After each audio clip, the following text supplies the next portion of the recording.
You're watching a teaching by David Youngren. We're here to help you navigate life's challenges with peace, purpose, and creativity. Here now is David. When you look in the mirror, what do you see? Do you see a mature face staring back at you? Someone who's worked hard all their life and is starting to show signs of aging? Someone like myself? Or do you see a young person full of energy and vibrancy just starting out on their journey through life? No matter what you see looking back at you in the mirror, there's one thing we can be sure of. Behind the physical appearance, there is a conscious presence that is you. But what is that conscious presence? Who are you really? Welcome to our website. My name is David Youngren. My mission is to provide spiritual guidance to people like you to help them awaken to their true self. Because it's only when you awaken to your true self beyond your intellect that you become a non-conscious presence in the world. And it's only then that you can truly know God. When I speak of God, I'm not referring to a distant object, but as the source of life within you and within everyone you meet. Most people associate who they are with some form of mental pattern. Of course, having a mind is essential part of what it means to be human, but how could the mind be your true self? It's simply the place where thoughts are formed and exist. When you were first born, your mind was empty. The outside world had yet not conditioned it. You had not developed a mental or emotional narrative about who you are. But you were you then as much as you are you now. Because at the very core, you are spirit or consciousness. You are not your mind, but the inner awareness in which the words I speak here are perceived and become thoughts. As you grew in age, your ability to think and reason developed. Gradually, your sense of self became conditioned by your unique experiences and personal preferences. The things you learn, the beliefs of others and events that evoke strong emotions, including traumas, scrambled together and formed into a mental and emotional concept of who you are. Your mind absorbed your consciousness and made it into a mind thing. Your experiences are now perceived and interpreted through a personal mental filter that's been darkened by shame and fear. This mental construct has become what you believe yourself to be. Another word for it is ego. This egoic mind seeks to distinguish itself from others in order to bolster its self-worth and to hide its sense of fear and shame. So it constantly compares itself with others, critically judges others, and seeks to prove its correctness in opposition to others' supposed incorrectness. Then when the other has done it wrong, the ego uses grudges and resentment to conceal its sense of deficiency, inadequacy, and insecurity. When the mind absorbs all consciousness, the ego completely controls how you observe reality and what you experience in life. But what if consciousness would not get stuck in the mind, but would move deeper than your thoughts and intellect? What if Jesus is correct when he says that the kingdom of God is in you? What if Paul knew something that most of Christianity has missed when he talks about Christ is all and in all? Or when he says that God is above all, through all, and in all? And what if our primary purpose in life is to awaken to the divine essence within us and within all things? To see with the eyes of God, to see our oneness with God and with one another. Does this sound radical to you? I mean, it did for me for most of my life. Since this may be your first time visiting my website, I want to briefly share my story because I think it may be beneficial to know what I mean.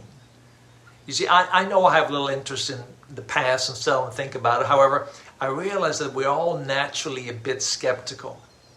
And one way to get to know one another is by sharing our stories. So maybe at some point I'll have the privilege to hear your story as well.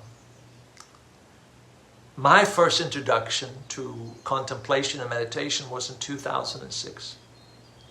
At the time I was a pastor, traveled the world speaking in churches, conferences, and what we called mass crusades. Yet I struggle inside with anger, bitterness, and resentment over people who I felt had done me wrong. I was also dealing with guilt and shame, and at the same time feeling a sense of self-righteousness.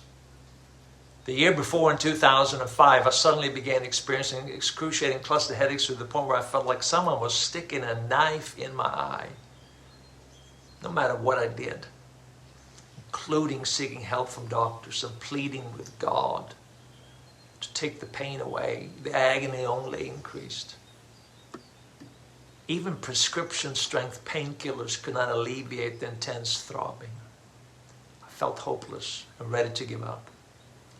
I internalized the pain as some sort of punishment for my failure at the hand of a disappointed God. Then one day in January 2006, I had this inexplicable deep inner prompting to close my eyes and meditate.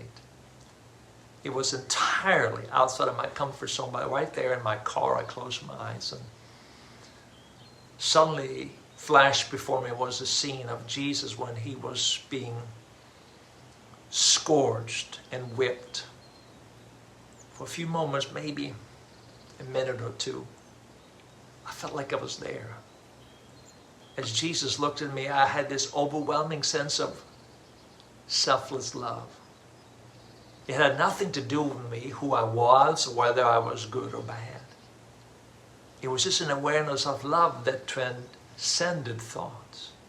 Pure love, accompanied by pure peace. Within mere moments, the pain subsided. Since then, I never had another attack of cluster headaches.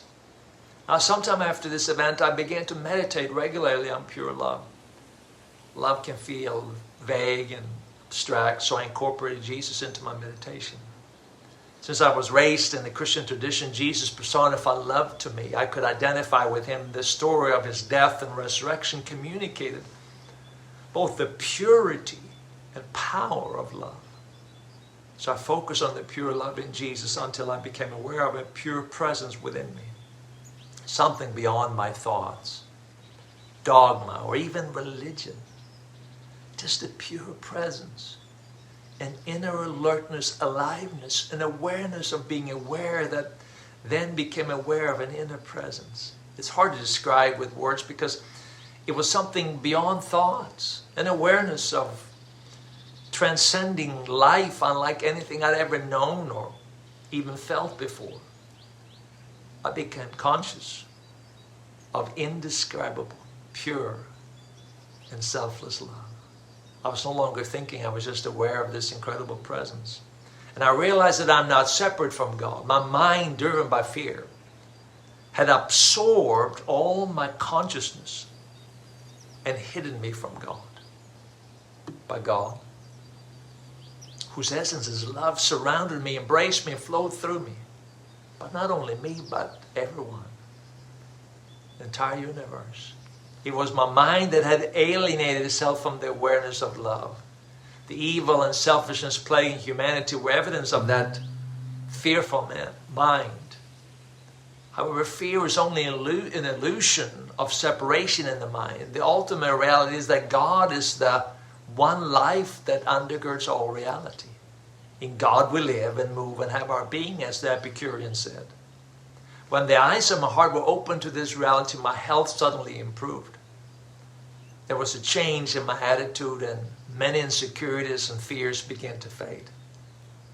I realized that my true identity is rooted in this love that surpasses knowledge. In fact, love is a unifying divine essence in all of us. It's the Christ that Jesus expressed and manifested through his human form. It's the nature of our true hidden self that when awakened to will transform us both individually and collectively. Why am I sharing this? Because the path to living your primary purpose in life begins when you awaken to a dimension within you, deeper than thought. The essence of who you are. an unconditioned awareness, presence, witness Christ in me, free from the mind-made me, the egoic mind. How do we awaken to this I am deeper than thought? Through an inner rest, peace, calm. Perhaps the best word is inner stillness. Stillness is a state of being void of thought and emotions and inseparable from your true self. When you become aware of pure awareness beyond your self-perception and thought, you become aware of an infinite inner flow of love, joy, peace, wisdom, and creativity. Maybe that's why the psalmist wrote, "Be still and know that I am God." Be still. You awaken to your true self through stillness, free from the suffering the mind creates. You come to know God, not far away on some galactic throne, but as the ever-present presence underneath all things, as the Christ in me. Now something unique happens. Your mind is transformed. Because consciousness is no longer identified with the ego, you use your mind to express God in the world of form. You become a non-anxious presence because you're aware of this inner presence of love. Your mind with its fears and its history no longer runs your life, no longer controls how you think and what you do. But you are guided by this inner presence that helps you navigate life's challenges with wisdom, creativity, and grace. You find yourself loving everyone and all things. You see God in all things. You become a non-anxious presence. You are the light of the world. So you wonder what we are about. Our mission is to help you remove that which stands in the way of finding that inner stillness and the Christ in you, so that you too can live as a non-anxious presence and be the light of love in the world. Peace and love. Anxiety and stress can feel like a never-ending cycle that's impossible to break free from. And it feels like every time we get a handle on our anxiety, something new comes along to throw us off balance again. We're constantly worried, stressed out, and feeling overwhelmed. David Youngren is here to help. With his books, meditation and contemplation resources, and life coaching services, you can break free from the grips of fear and learn how to live a more peaceful and fulfilling life. Get started right now with the free resources we offer. Whether you want one or all the free resources, take a step right now toward awakening to your true self and becoming a non-anxious presence even in challenging times.